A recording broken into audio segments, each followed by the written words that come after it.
With the gator disposed of, I turned my attention to the sack hanging from the crane. There was no apparent way to open it, but by the feel of it, it seemed to be filled with some kind of grain.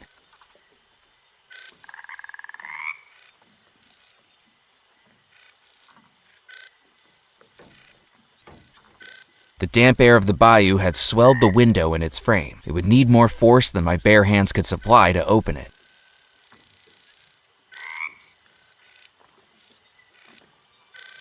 With a bit of elbow grease, I levered up the window frame.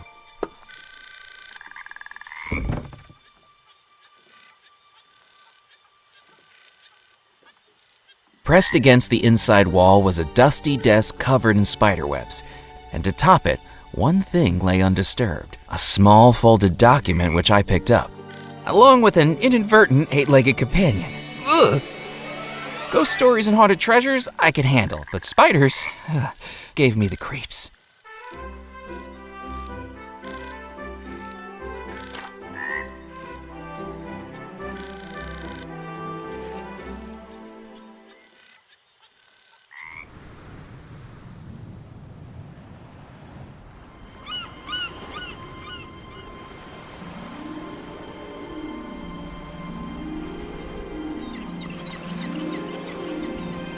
As I picked up the bottle, I anticipated what could be inside. A brine-stained treasure map, perhaps, or a scribbled plea from a castaway desperately awaiting rescue. Looking inside, I found it was empty. The only writing on it was the embossed glass letters of the Orangello Soda Company.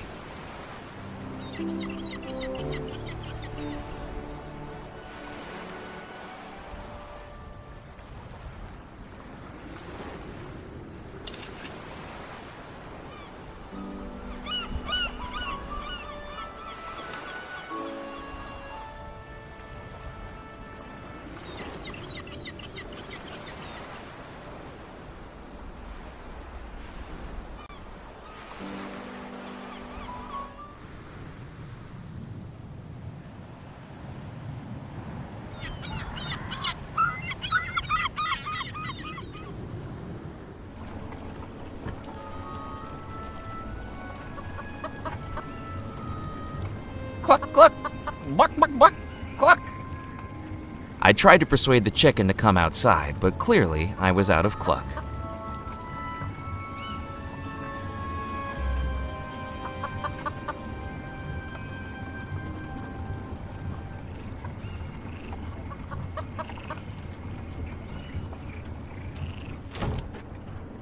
The inside of the lumber mill smelled like sawdust and grease. Judging from the overgrown weeds, it clearly hadn't been used in a long time, and yet the lights remained on. I picked up the auger from the tool shelf.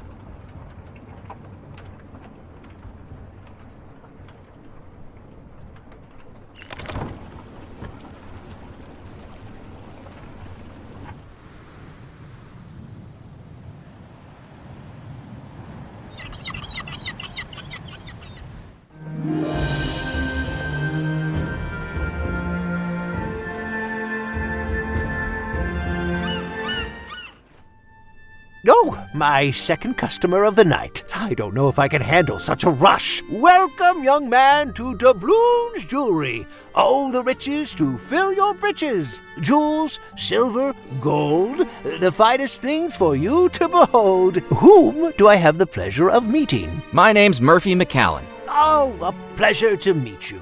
My name's Jasper Crumb, owner and proprietor. Are you looking for something valuable while you're here on the island? Funnily enough, I am. Is there a special someone in your life?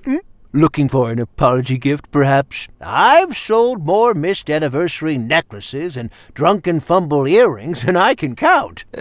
No, I don't need anything like that. Then how about something for yourself? You look like a working man. Could I interest you in a pocket watch? Actually, I had one up until about an hour ago. Traded it to a glowing green guy for a magic pouch. As the words left my lips, I realized I sounded like a character from Jack and the Beanstalk. Pardon me? I'm just here to browse. Browse away, young man. I'll be here if you need me. There was no reason to use the microscope without something to magnify. Even if I could reach it, it was probably better for the jeweler to operate equipment like that. Good evening, Mr. Crumb. How can I help you? How's business tonight? You're not a millionaire with an enraged fiancé, are you? I'm not, no. I didn't think so. Then business tonight is about as lively as a snail drinking decaf. The only other customer I had in here tonight was more interested in the provenance of fossils than the shiny stuff. Booked a private viewing, and then didn't buy anything. Can you believe it? The first time in weeks this shop gets a private viewing, and all they're interested in is bones. You sell fossils, too? I sell all the treasures of the earth. If it's under the ground and I can sell it, I'm interested. I hear Burke and Hare had the same philosophy. What are you selling? We specialize in jewelry and precious stones. Rings, necklaces, earrings, and brooches in this cabinet to my left. Gems, geodes, and fossils in this cabinet to my right. You'd be surprised at how much of an impact some stones can make. My family can tell you that. We also offer a free polishing service on all purchases from the shop. Just bring it in and we'll shine it up for you. Our little thank you to our loyal customers. How do you know what jewelry was purchased here? I handcraft everything this shop sells. I have an encyclopedic knowledge of our wares, Mr. McAllen, going back decades. What's the most valuable thing in here? I suppose that depends on how you value things, doesn't it? In dollars and cents? Yes, I used to value things that way. But a lack of business has a way of making you more philosophical about these things. Now I'd say the most valuable thing here is Granny. Granny? Your grandmother is in here? That's right. In the fishbowl. Granny is my goldfish. You named your goldfish Granny? Yes, it was the most wondrous thing. The same day my grandmother Bethesda died, I was out at the local fun fair, and I won this goldfish on the ring toss. When we got home, every time we mentioned Bethesda, that little fish jumped out of the water and back on in. We think Granny's passed on into that fish. What do you think? I mean this with no disrespect, but I think that's the craziest thing I've come across tonight, and I had a ghost bride trying to kill me. We all have our quirks. But don't goldfish only live for a few years? If she was your grandmother, she must have died sometime around the middle of the last century. Oh yes, that's right. Each time the goldfish dies, Granny's spirit hops into a new fish. We must be on Granny number 44 by now. I'm looking for lost treasure. I'd say you found it. Everything inside these four walls is a treasure, handmade to the finest quality. I mean a specific treasure. The lost treasure of Belmore Manor. Well, if you find it, bring it in here for an appraisal. I'll give you a good price for it. But that's a pretty big if, isn't it? What do you know about Belmore Manor? Oh, it's a tragedy what went on there. But I know what I think. Black magic. Black magic? That's right. While some of us make an honest living around these parts, there are others who are lured in by the darker depths of the sea. Who do you think that was? Well, it's simple, isn't it? Abigail used to stop by here all the time, taking a gander at the rings and the necklaces. She was a lovely young girl who always saw the best in people. And Mr. Rackham, he was a model for how to run a good business. Honest and decisive. Now, that only leaves one person, doesn't it? The sailor? Exactly.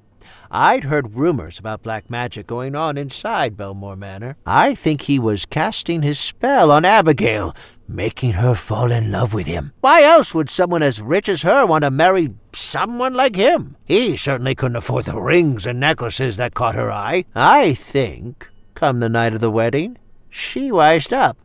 That's why she decided to marry Mr. Rackham after all, a much more responsible choice for the company. I think I'll just look around for now. I'm here if you need me. I inspected the carving. Its woodworm-dotted surface and water-stained edges suggested it had once been much more than a decorative piece in a jewelry store.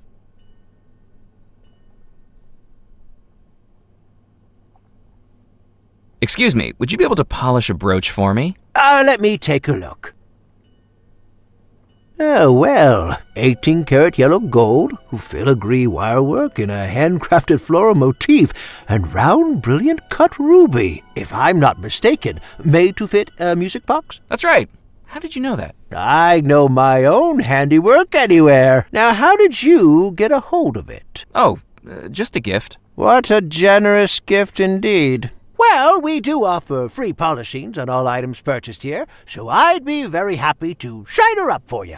Please, bear with me for a moment.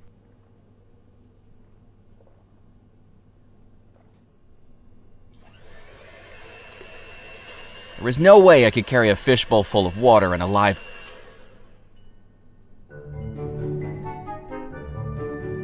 There we go, shining like a firefly's rear end.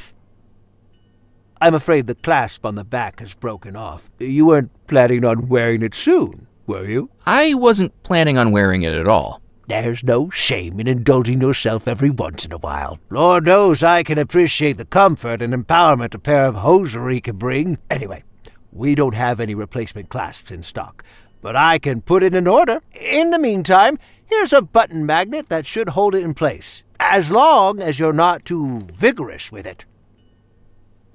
Thank you.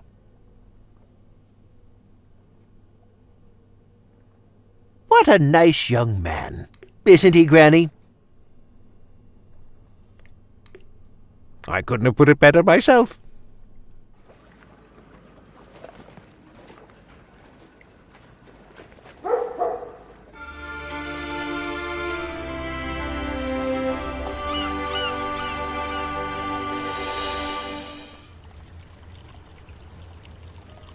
Good evening. He looked past me like I was invisible, as though if he ignored me hard enough, there was a chance I'd disappear. I said good evening? I'm sorry. I didn't realize you were talking to me. There's no one else here.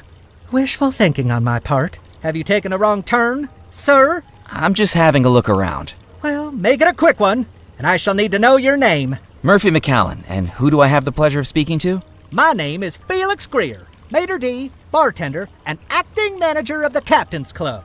When Mr. Perkins has the night off. What is this place? This, sir, is the Captain's Club, a private members club for current and retired sea and riverboat captains. We are highly exclusive. Are you a captain? He asked with a smugness that told me he already knew the answer. I thought not. Then may I recommend a swift exit? You'll find a convenient egress to your starboard side. If you like, I can give you a good swift kick in the right direction, sir. And don't feel the need to stop walking until your ankles get soggy. I'm looking for the lost treasure of Belmore Manor. Oh, goody! Another young adventurer seeking fame, fortune, or some combination of the two. Just the local color Dead Nettle has been lacking. What do you know about the lost treasure? Do you think you're living in a storybook? Weathered maps, talking parrots? X marks the spot? Grow up, you silly boy. Captaincy is a noble skill that doesn't need to be trivialized with childish tales of lost treasure. You must have some thoughts on the disappearance. On moonlit nights, when the waves crash against the rocks, the captains of this club trade yarns about this very mystery. Did you know Abigail Belmore's fiancé was a sailor who worked on the ships? Some of the old boys here even worked with him. They say he loved her, as true as a captain loves the sea. But she was a temptress, a siren. She scuttled that sailor's heart, consumed by a voodoo premonition that she had to fulfill. More beautiful than a mermaid, and twice as fishy. What did she do? After months of engagement, she broke it off and chose to marry an officer of the company instead, on their very wedding day. Why did she do that? The rumors I've heard are that they discovered something in the Caribbean, something wicked, something that consumed them and drove them to heinous acts. The Belmore brothers swore their crew to secrecy, and the men were loyal to their word. But the rot in the rope was that sister, Abigail. People say that whatever they discovered took hold of her. With the sailor's broken heart and the officer's resources, she was about to unleash something terrible. Until the disappearance halted her evil plans. Do you think that's true? Of course not. It's all nonsense. But the captains do love to outperform each other with such tales on a dull evening. What makes you think I'm not a captain? For one thing, you lack the grizzle, the crustiness. the essential R of a captain. How do I get those? Years of exposure to saltwater and a sullen, uncooperative crew, I should think. You even have a boat. Actually, I did have one earlier this evening, but an alligator fell on it. Admittedly, it was only 3 inches long. It isn't the size that matters, sir. It's the motion of the ocean. Tell me, have you ever captained a three-rigger through a tropical typhoon? Have you ever run the rapids of the Mississippi without hitting a single reef? Wind in your sails, fire in your furnace, waves beneath your keel? Have you? Well, it's a little complicated. In what way? I get seasick. Is there any way to prove I'm a captain? You might show me your captain's license.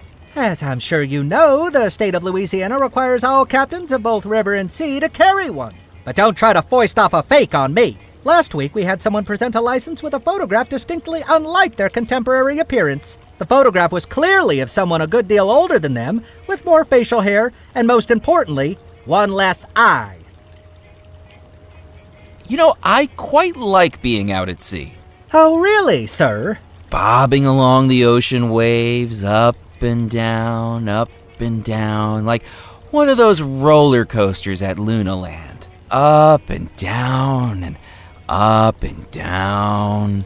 If sir would please be quiet. Else I expect there'll be a few waves of something coming out of my mouth any moment. Is the club busy tonight? Well, we haven't opened yet, but if it's like last week, it'll be quite the lively soiree. I could barely keep up. The members here like to have a good time? That's right, sir. Both of them. This town sure isn't what it used to be. What's happened to Dead Nettle? Do you think you've wandered into the Tourist Information Center? I can assure you, you'll never meet a tourism official who dresses with this much panache. Stuart LePew, head of the Devil's Rock Historical Society, looks like a thrift store had a crisis of conscience and threw up on him. I was just hoping to talk to someone so obviously knowledgeable about the area. Well, yes, that is true. I am plagued with an encyclopedic knowledge of the locality. My concierge duties require it. I have a spiel. Felix pushed out his chest like this was his moment in the limelight, his eyelids half closing as he performed before imagined crowds. Welcome, hardy traveler, to our quaint port town of Dead Nettle. Once this town you see around you was a hub of commerce, a beacon for ships bravely navigating between America, Europe, and the Caribbean. With the unfortunate dissolution of the Belmore Trading Company, our town has settled into a quieter life, perfect for the sailor ready to hang up their cap. We hope that you enjoy your time in our cozy town and perhaps explore some of the local sites here in Dead Nettle. Well, Excuse me? I was expecting applause. I best be casting off. Don't feel the need to rush back, sir.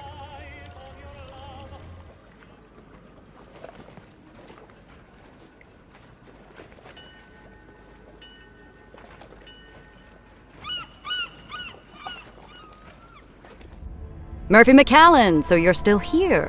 What have you been up to? Anything newsworthy? That's none of your business. Don't think I've forgotten your trick with the telegram. Hey, it's nothing personal. Your business is my business, and my business is news. I'm Evelyn Stoker, editor of the Juniper Parish Gazette. No misdeed left unshared, no drama left unmonetized. Come on, work with me here, McAllen. I need something juicy. Committed any crimes? Uncovered any affairs? Any deep, personal secrets to reveal? The honest-to-God truth? No. I need a good story. I can't let something minor like the truth stand in the way of that.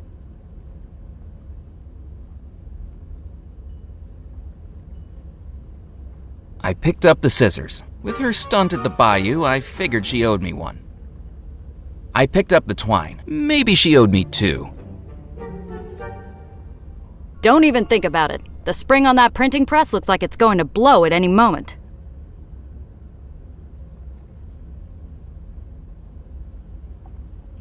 I didn't want to get ink all over me trying to carry the canister around.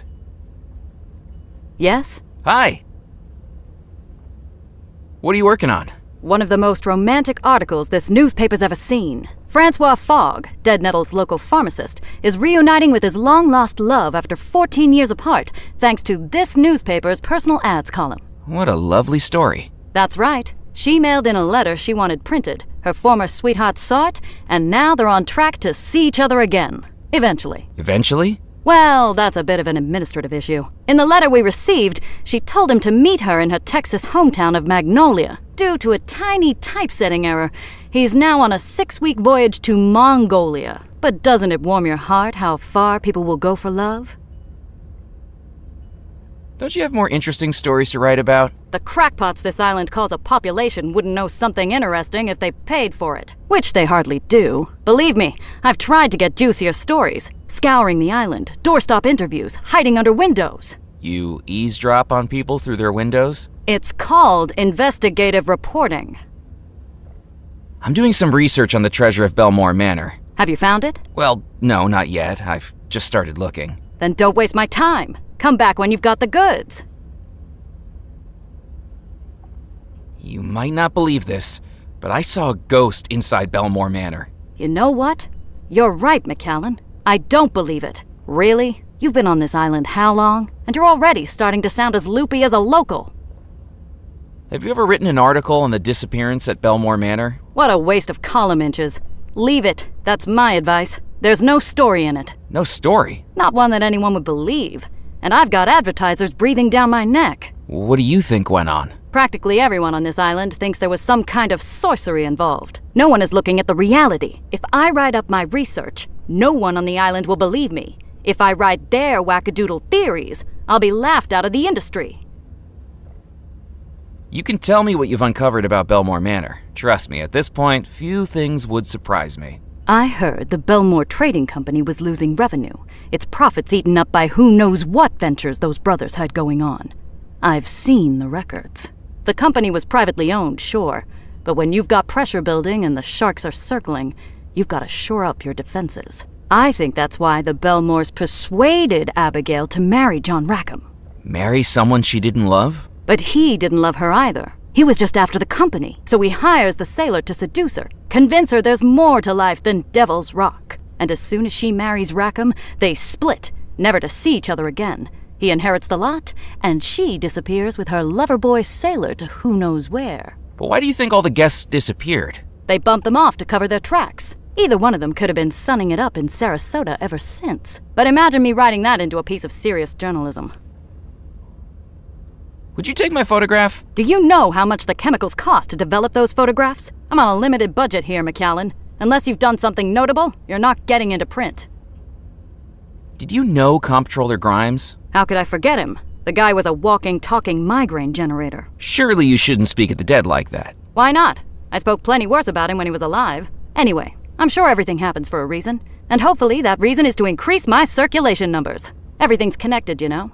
Have you ever heard of the butterfly effect? I suspect it works for moths, too, because I can never get the damn things out of here. Some people say that if a man breaks wind in Alabama, it can cause a hurricane in Fiji. I think I shared a train car with that guy on my way here.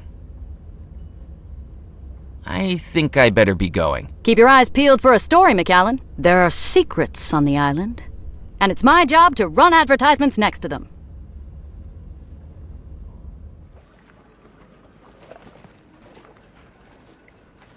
The stories about Belmore Manor are true. I saw the ghost bride inside the house. Blast it, Murphy. Don't say I didn't warn you. This island has had its fair share of the macabre. The best way to deal with it is to leave well enough alone.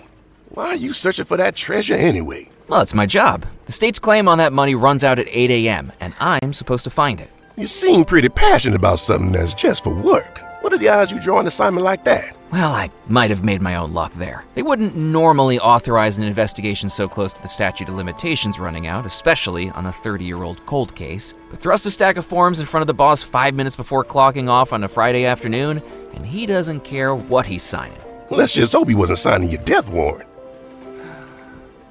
Most of my investigations don't amount to more than counting paper clips in a municipal building or going cross-eyed over receipt rolls in a courthouse. When I found that old case folder tucked behind the filing cabinet, its only lead, a water-stained magazine, talking about a real-life haunted house, how could I pass it up?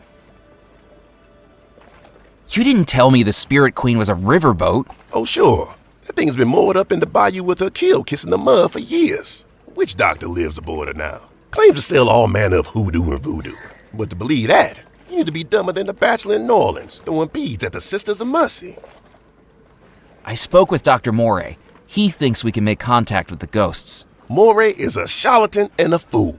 Only got into hoodoo and voodoo a few years ago. Before that, he was an actor over at the Calliope Theater, and not a very good one. He's the only person I know who directed and starred in a one-person production of The Pirates of Penzance. And that's because all the rest of the cast dropped out rather than work with him.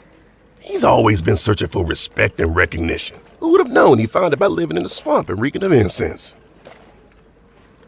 Don't you believe in voodoo? I certainly do. I just don't think Moray's got any more control of it than a rooster has control of the sunrise. His understanding of voodoo amounts to whatever he's gleaned from one of those horror pictures Ventura Studios puts out at the movie palace. My mama used to know all about it. God rest her soul.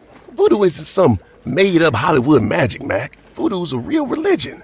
It's about community, about belonging, and about searching for something more than flesh and blood. It's not the snake oil he peddles. What do you think happened at Belmore Manor? Now there's a tale I don't like to tell. Can I persuade you to tell it anyway? I have a feeling I ain't gonna get any rest until I do. You know about Miss Belmore, the bride, engaged to the sailor? Nah, the way I hear it, Mr. Rackham was over the moon with her. Such an upstanding fellow. I won't have a bad word said against him. Now he realized that the sailor was going through terrible lengths to ensnare his bride, and Mr. Rackham tried to save her. I heard that the sailor cottoned on to this and tricked Rackham into giving the lady a gift. That's what made everything go topsy-turvy. What was the gift? There are places in the Caribbean that trade things more elusive than gold. Ungodly things. Do you think the disappearance was caused by voodoo? And that's what my mama used to say. If you're not careful, that stuff can go to your head. No luck fishing? Not a bite, Mac. The Pengoza fish just ain't snapping for me today. Shame, too, because I'm planning on firing up my grill later. And the tastiest catch in these waters. How do you catch a Pencoza fish? With hours of patience and decades of practice. You ever wrestled the rod before? Just the once. I went fishing on Lake Erie, but the only thing I caught was a cold. What do you do with the fish you catch? A couple I save for myself, and the rest I sell to the captain's club. They fancy them up with lemon lobsters, slawfish, something or other. But everyone knows the best way to cook them is to grill them. Why won't you hear a word against Mr. Rackham? He gave me my first work on this island, right here on these docks, and I'm still here to this day. He may have worn a scowl, but you don't judge a banana by its peel with people like him, Mac. When I looked into his eyes, all I saw was ambition. What work did you do? Loading and unloading the ships that came in. Of course, they just don't do that anymore. Dead Nettle's a forgotten town. Maybe that's for the best. Catch you later, Ned. See you around, Mac. Hey, Ned, do you mind if I borrow your knife? If you need it, Mac, just bring it back to me later tonight, would you? If I'm lucky with my catch, I'll be firing up the grill. You're invited to join me, of course.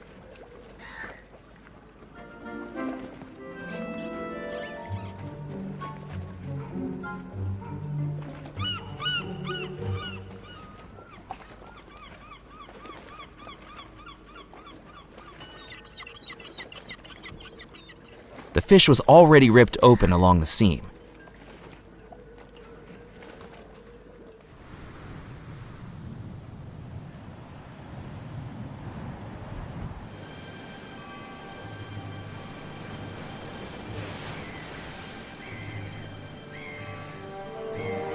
The plaque read, Fort de l'Amour, no public access. For further information, please contact the lighthouse keeper.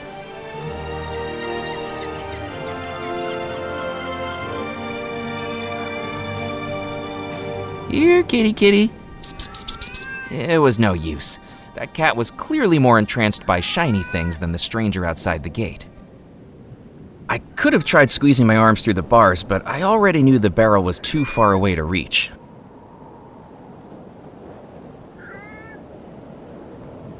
With the newly polished brooch gleaming, I angled it towards the lantern, catching the light and reflecting a red beam on the wall.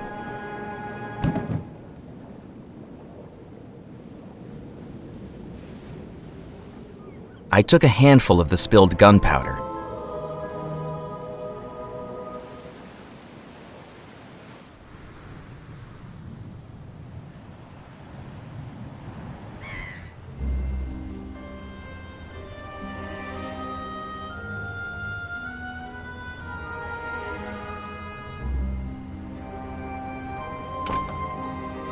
The church door was locked.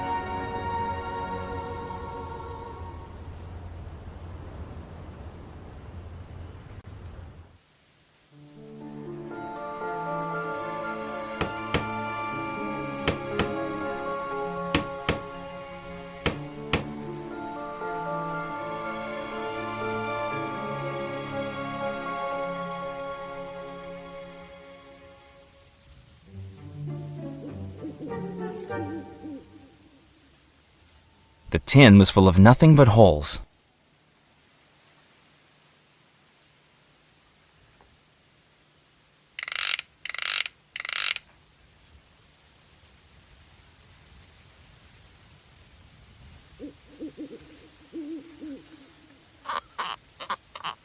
With the jack removed, the table rocked freely. Hello? Yeah! God darn it! Don't sneak up on people like that! You frighten the dying daylights out of me. He looked at me like he'd seen a ghost. Sorry, you seem a little jumpy. I thought you were that pesky little girl again. A little girl? That doesn't seem like a reason to be scared. She's a terror! One of these days she's gonna give me a heart attack. Last week, she showed up with a doctor's note she'd forged, saying a man I'd buried that day was just a very deep sleeper. 7 hours I was out here digging him back up, at my age. And was he sleeping? Dead as a dodo. Just like that little girl will be if I get my hands on her. Who are you, anyway? My name's Murphy McCallan. I've just arrived on the island. Well, welcome, Mr. Murphy. I'm Edgar Kettle. Gravedigger, undertaker, coffin maker, and anything else that needs doing to keep this cemetery running. I'm looking for the treasure of Belmore Manor. Oh, a treasure hunter. Well, let me tell you something, young man. Don't even think about digging up my graveyard. There's no treasure buried here, and I'm already busy enough filling in the holes that are supposed to be here. Do you know anything about the disappearance at Belmore Manor? I think it's important to let the dead rest in peace. But what if they're not in peace? Well, you got me there. Listen, I think there's more to that story than meets the eye. You know the 3 brothers went missing, right? Well, if you ask me, I think Abigail Belmore was behind it. She was engaged to a sailor, but nobody like her would go for a commoner. She might have loved him. She could have loved somebody with a big bank account, too. I think she must have been using him, pretending to love him so he'd do her dirty work for her, bumping off her brothers. Then afterwards, she drops him and goes to marry the officer of the company. Fiendish. Do you have any proof? Yeah, just a feeling, that's all. But when you work with cadavers, you kinda get a sixth sense about things. What do you think was behind the disappearance? Well, the sailor must have found out he was being manipulated, right? Done something to get his revenge. What do you think he did? Nobody knows. He could have been working his way through those bodies like a madman. All we know is that everyone in that house disappeared. To tell you the truth, I'm quite relieved they did. Why's that? Because if they hadn't disappeared, it would have been this old fool who had to bury him. Saved me a lot of work. Did you make this coffin? I sure did. But this is no more than a pauper's coffin by anyone's standards. The finest the parish pension can buy. Lock them in lumber, leave them to slumber, that's what I say. This'll end up 5 feet under by the end of the night. I thought it was supposed to be 6 feet. You're not the one doing the digging. 5 feet means I get a tea break.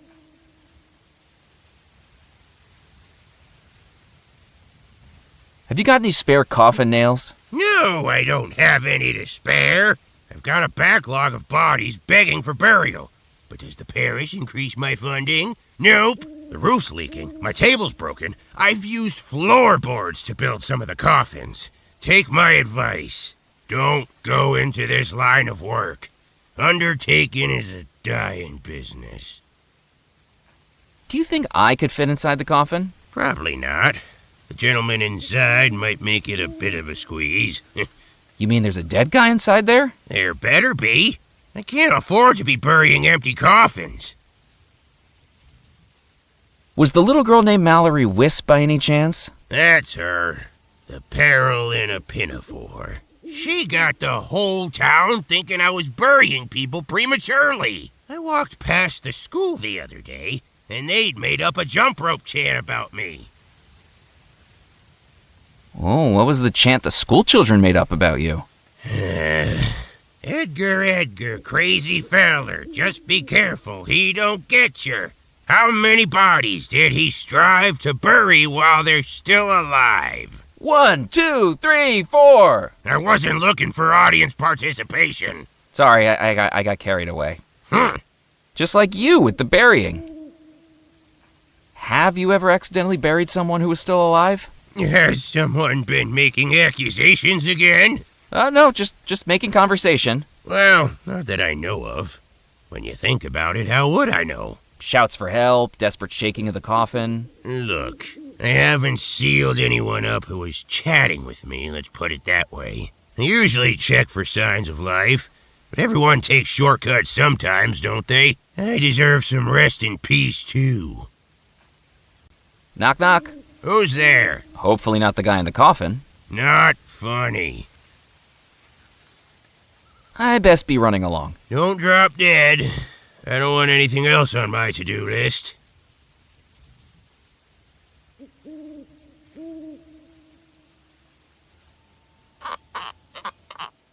A mischievous idea began to form in my mind. Hey, I think the guy inside here might still be alive. And why would you think something like that? The coffin was just shaking around. Maybe you should open it up. Well, I didn't see it move. The gravedigger had me in a conundrum. I could hardly start shaking it right in front of his eyes. And unless the body inside starts jiggling around, I'm not opening up that coffin.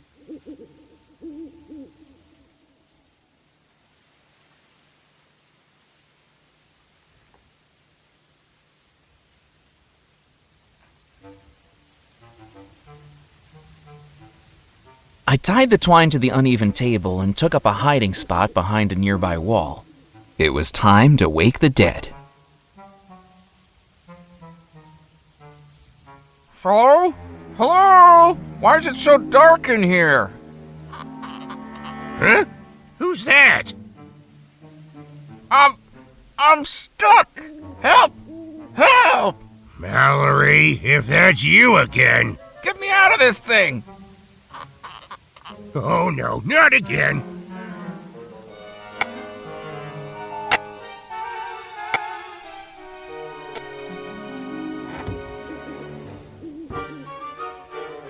Mister, are you okay?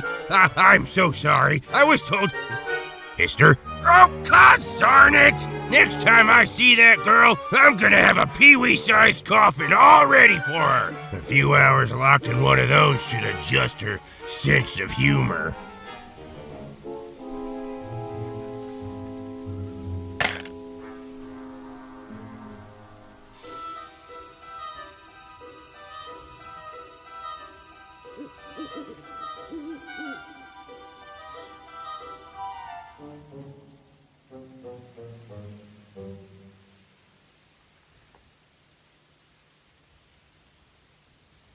I picked up the handful of discarded coffin nails from the tin.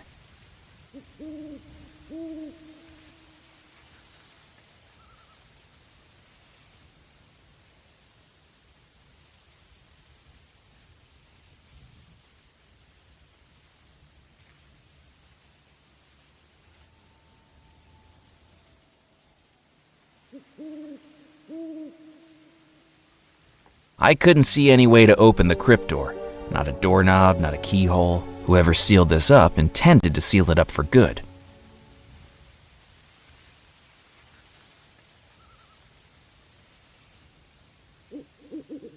Hurry up with the barrels, Morris. We gotta get these unloaded before anyone sees us.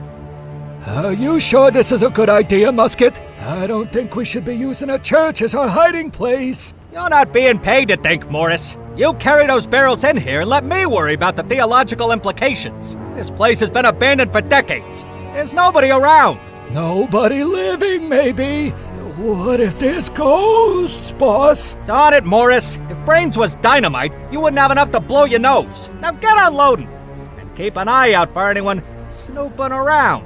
What if someone catches us? If anyone asks, we're the new clergy. We tell them these barrels are full of communion wine.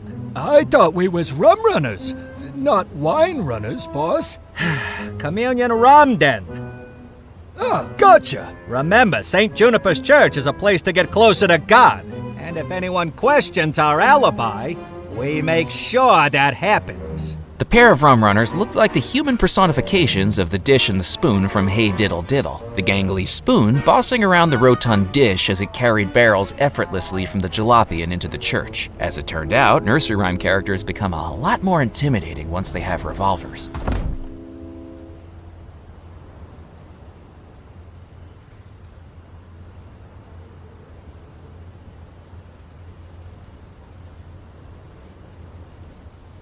The barrels were far too heavy for me to lift, though that gorilla of a rum runner had been picking them up like they were cotton balls.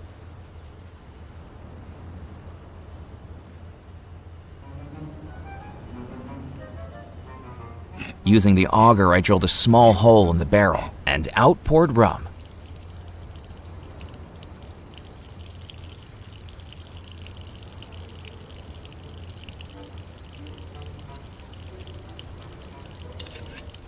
I poured out the water, then began to fill the bottle with the rum pouring from the barrel. Relief washed over me at the realization that I'd done it without getting caught by the two rum runners. Hey, Musket! There's someone out here! Or so I thought. Hey, fella, what do you think you're doing snooping around here? This is our church, you know, and it's closed.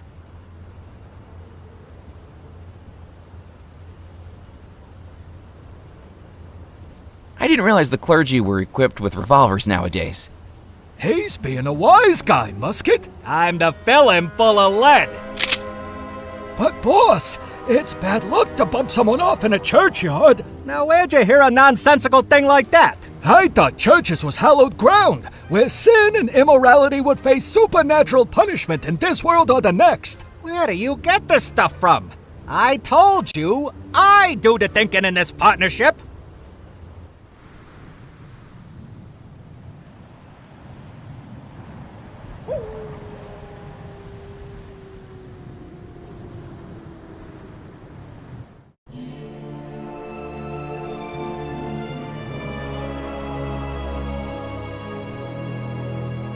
From the outside, I couldn't spot any clues to the location of the Belmore treasure.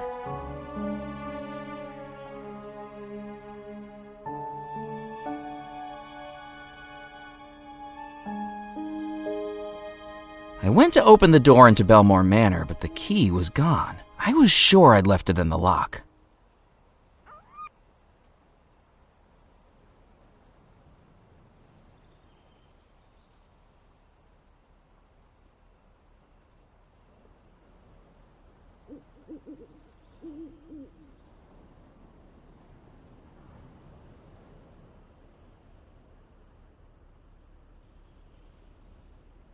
From the patina of rust, it was clear the patio set hadn't been used in decades.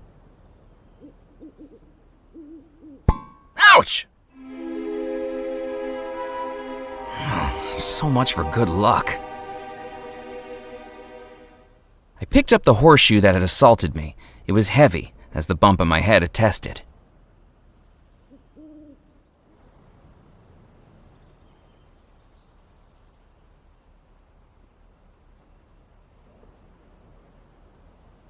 The wheel was too heavy to move.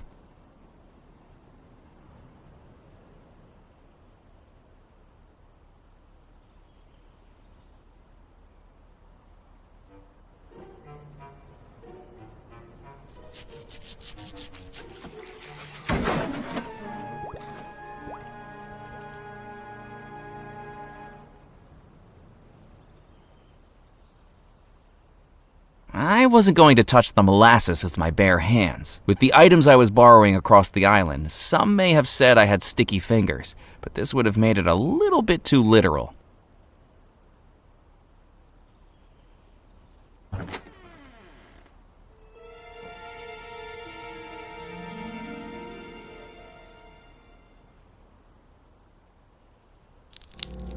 I reached up to the cow skull and dislocated its grisly jaw.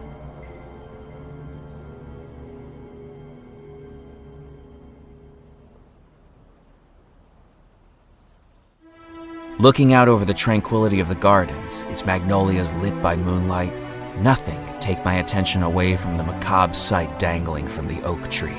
A hanged skeleton, its wedding suit little more than tattered rags clinging to bone, and and its skull seemingly watching me with hollow, unblinking eyes. An eternal groom without a bride.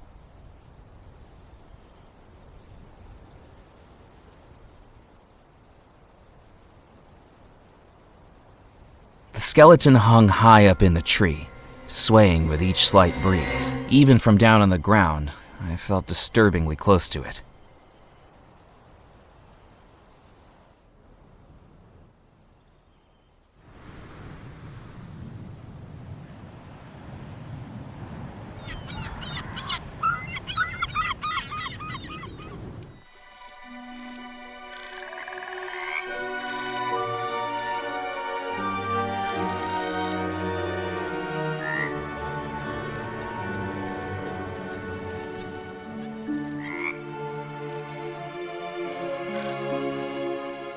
I cut into the sack with the knife, revealing it to be full of corn.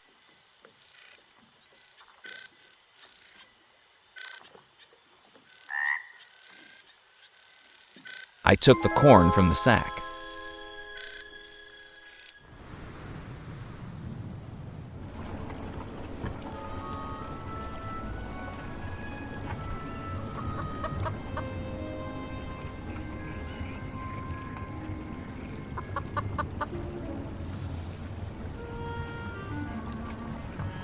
I scattered the corn on the path.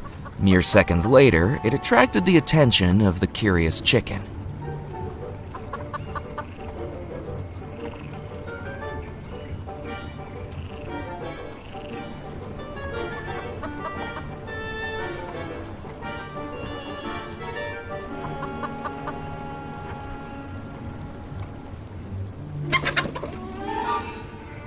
I was glad nobody had seen that. I may have known how to handle a chicken drumstick, but wrestling the living version was altogether different.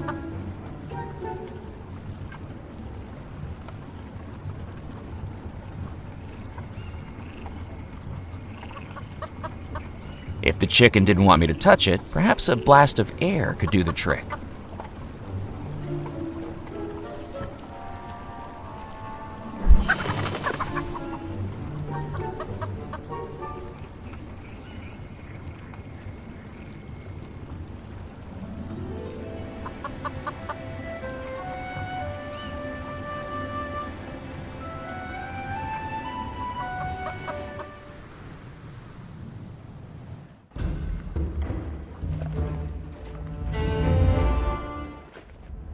Anything to report? I'm keeping my eyes open. Yes? Hi! I've got a story for you. A big one. There are rum runners at the old church. Keep your voice down, Motormouth. Do you want us to end up in the obituaries? I thought you wanted a real scoop for the Gazette. I do, just not one that gets me on the wrong side of the mob in the process. Pigeon elected mayor, cow does the high jump. Those are the types of stories that get eyes on the front pages. But I thought journalists had a duty towards truth, justice, and society. Where'd you get that poppycock idea? My duty is towards the circulation numbers. And while I'd love a shocker of a story, I'd rather not become the story if you catch my drift. I think I better be going. I've got my eye on you, McAllen. There was no way I was going to get past the newspaper editor to get it. Besides, I didn't know how to operate it.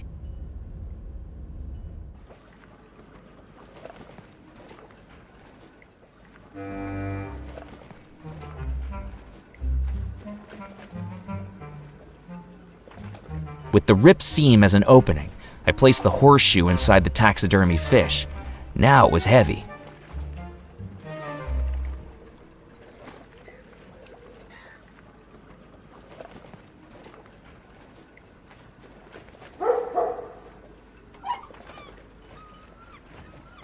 Mac, does that say what I think it does? You been holding back on me. That breaks Squibb's record. Squibb?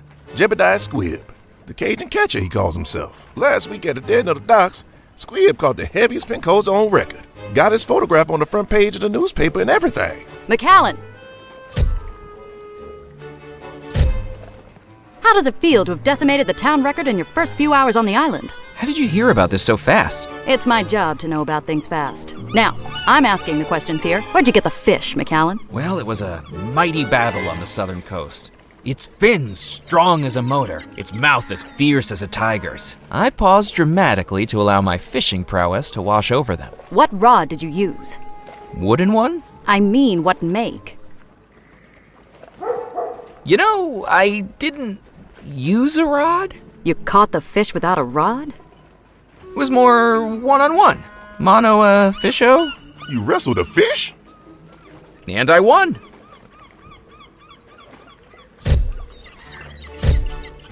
Well, as much as it pains me to say it, you're the cover story in the next edition of the Juniper Parish Gazette. And this is why I'm not getting a Pulitzer.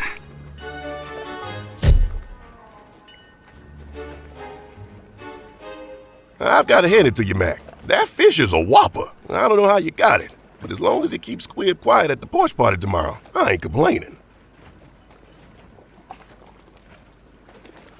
I'd had enough of carrying these suspiciously heavy fish around. I decided to leave it there.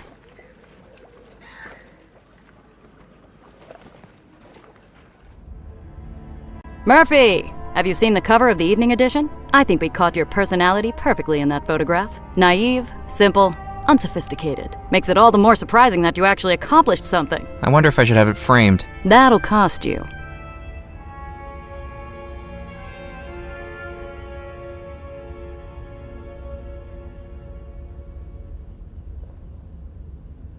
Delicately, I dipped the feathers into the canister of ink. When they emerged, they were dyed jet black. Hey, those cost money, you know. But it has my photograph on it. The Do Not Serve board down at Spinelli's bar has my photograph on it, but that doesn't mean I can just pick it up and walk out with it, does it?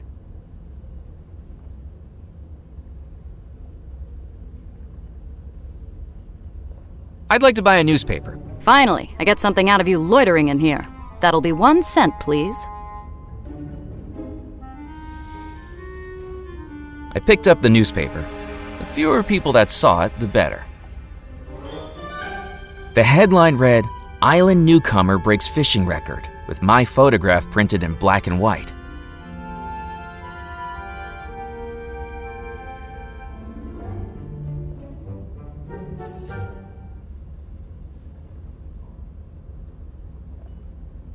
Carefully, I cut my photograph out of the newspaper.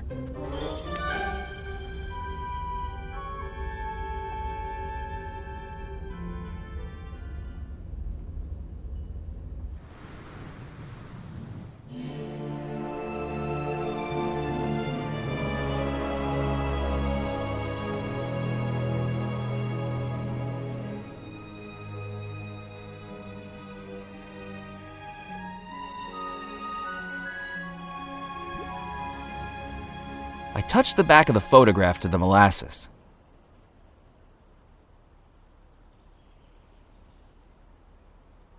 Thanks to the stickiness of the molasses, the photograph adhered nicely to the captain's license.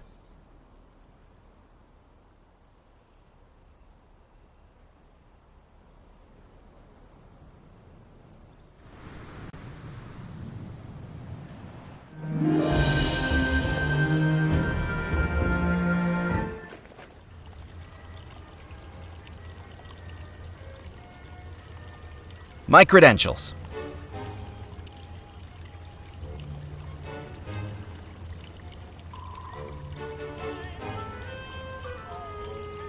You're telling me you are a captain? I trust it's all in order. I thought you said your name was Murphy McAllen. That's right. Then why does this say Captain Knott? It's a pseudonym for marketing purposes. You've got to stand out nowadays. A cool name's a good way to do that. You didn't think Captain Hook was called Hook before the hand incident, did you? What would the odds of that have been? Look, Sonny, the bylaws of this club only allow the club manager to verify a captain's license. And Mr. Perkins is enjoying his backgammon soiree with Mrs. Perkins and the ladies this evening, with strict instructions not to be disturbed. So I'll accept this for tonight, but try this again tomorrow night and it'll be another story. Now, with that said, a warm and hearty welcome to the Captain's Club. We sincerely hope you make use of and enjoy our facilities, and do please let me know if I can be of any assistance at all. We don't open for another hour, but if you'd like, you can head up now to acquaint yourself.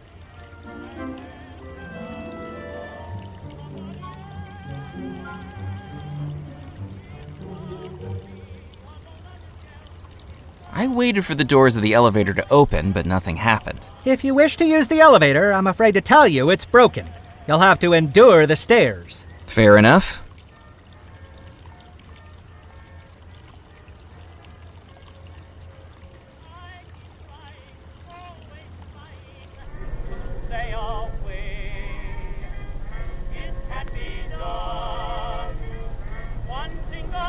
I picked up the cube of billiard chalk from the edge of the table.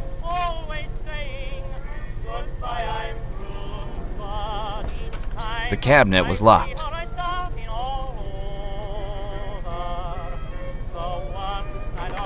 The door was locked.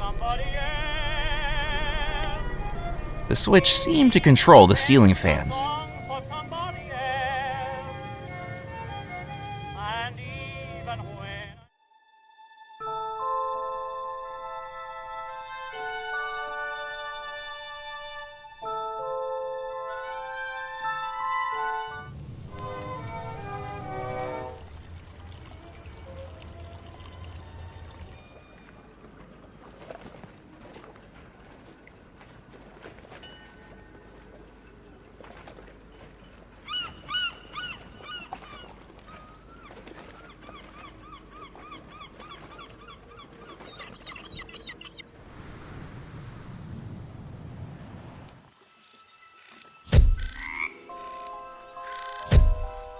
I thought I'd find you out here, McAllen.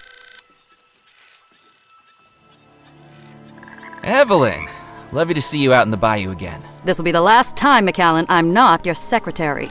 I don't know what you're up to out here, but I'll figure it out soon enough. But for now, let's hurry it up. These shoes are alligator skin, and I don't want the local fauna recognizing an old friend. Another telegram came through for you, marked urgent. Kip said you might be out here. My boss again? Got it in one. McAllen, report back immediately. Received word Grimes is deceased. Lack of resources has made this a waste of time. And I've cottoned onto your little stunt with the Friday signatures. When you get back here, sorting mail is gonna be the least of your worries. Sid Sinclair Auditing Company. I couldn't believe what I was hearing. On a night when I'd just seen a ghost, this telegram was almost more unbelievable. There was more to the Belmore story than I could have ever imagined. Now I was being pulled away to a job I didn't want to work, and a life I didn't want to live. Maybe it was time to do something a little foolish. Do I still have that prepaid reply? Sure do. What do you want it to say?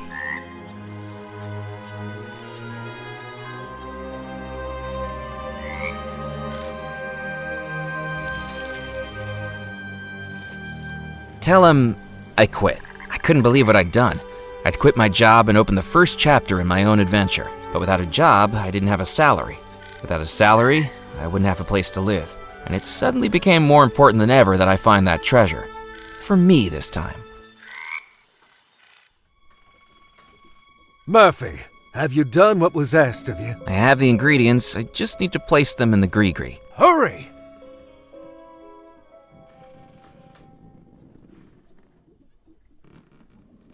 I poured the rum into the gree-gree. I placed the gunpowder into the gree-gree. I placed the coffin nails in the gree-gree. I placed the jawbone into the gree-gree. I placed the chalk into the gree-gree.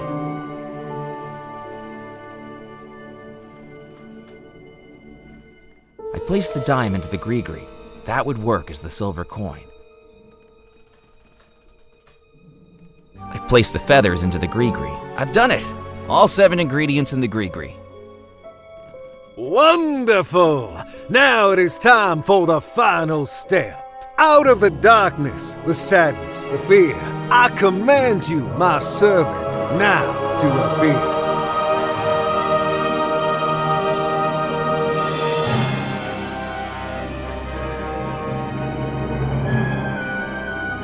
I have returned, Master. What is your desire? The ingredients have been gathered. The final step of the spell is ready. The focus! The focus of the spell is whatever you are casting it upon. Belmore Manor is where the ghosts reside. An image of Belmore Manor is what you must use to direct the spell. Murphy, do you have an image of Belmore Manor we can use? Yes, Murphy, that will work. Place it inside the gree as the final ingredient. I folded the magazine cover and placed it inside the gree. The spell is ready. Finally, the ghosts will be free again. Open the gree, Murphy, and that will cast the spell. With some trepidation, I took the gree from my pocket and with a deep breath, opened it.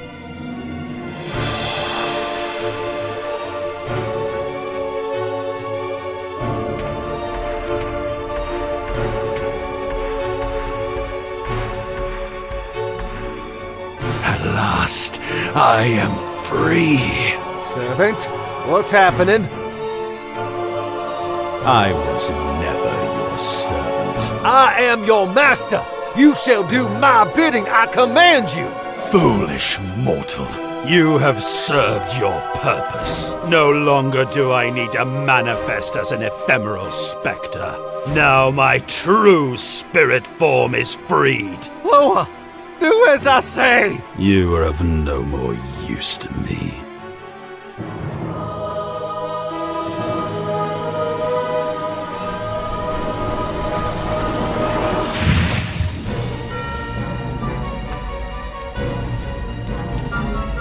I wasn't sure what I'd just seen, but the voodoo fire raging all around me was all too real. I needed to get out, and fast.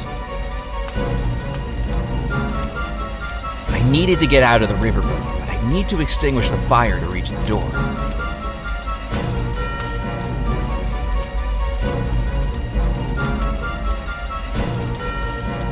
I filled the bottle with water from the spirit pool.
As I opened my eyes, I realized I had no idea where I was. Hello? Hello? This wasn't good. I checked my hands and still seemed to be flesh and blood. What's happening? Where am I?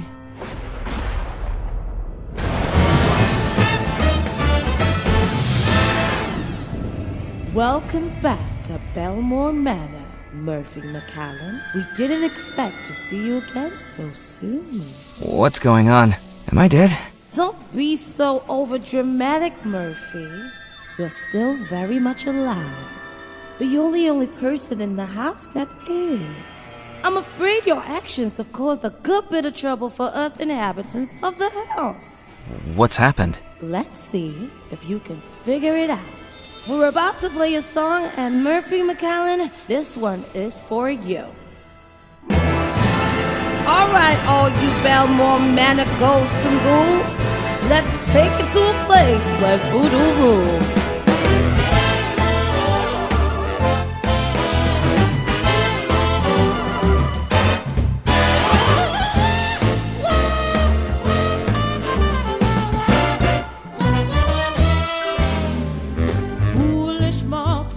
Know what you've done. A house of spirits, but we know of one with evil solutions to all their evil scheme. You're now implicated in this complicated supernatural dream. You got the spell, now the deed is done. Evil's free, the plan has just begun. Without your detection, we'll have no protection from the Machiavellian game. You set them loose, so you have to deduce who is ill and who is to blame. And self-tested, we'll ask you questions 3. Draw on clues to solve the mystery. The lover, the poor, the devil, oh God.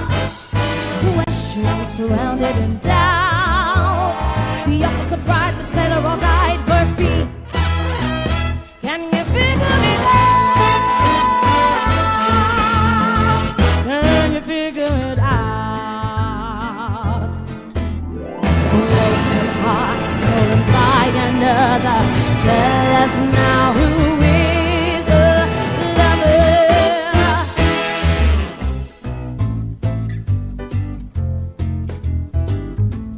I think the sailor was the lover. Someone in love and their love is true. Is it return? What is there to do? They're caught in the middle of baffling riddles. Is love what can carry them through? A sense of life, no chance for dawn. Tell us now, who is the pawn? I think the bride was the pawn. A bride in love, but in some evil curse, immersed in voodoo and things perverse.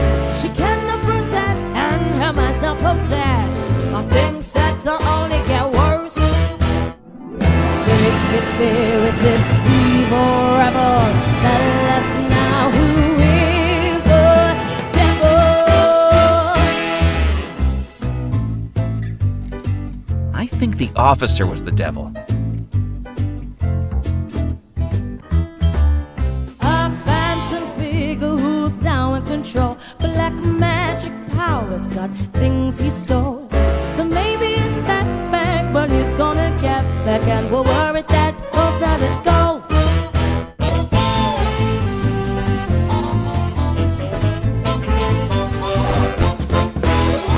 Matthew, you listened and now you've done it. You took a gamble and you have won it. A bride in a spell and a sailor's farewell, and an officer pulling the strings. A hostage filled with voodoo, and yes, we know like you do. To fix it, we'll take some strange things. To test it, we asked you questions 3. You drew clues and solved the mystery. The officer, bride, and the sailor all died. Questions surrounded in doubt. The lover, the pawn, the devil are gone. Murphy, you figured it out. And there's too much. The fool is false. Find treasures trapped in hidden vaults. You may think you are done, but it's all just begun. It's time for the ghostly debut. So say trick or treat, 'cause there's a ghost to defeat. And Murphy, we hope that you do. Or guess what? You'll have to lie to.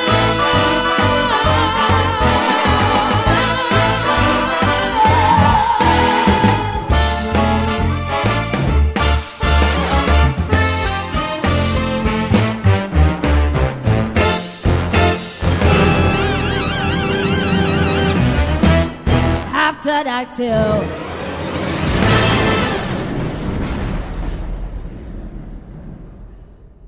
I was back in Belmore Manor, and although it was better than being dead, I didn't know what was awaiting me.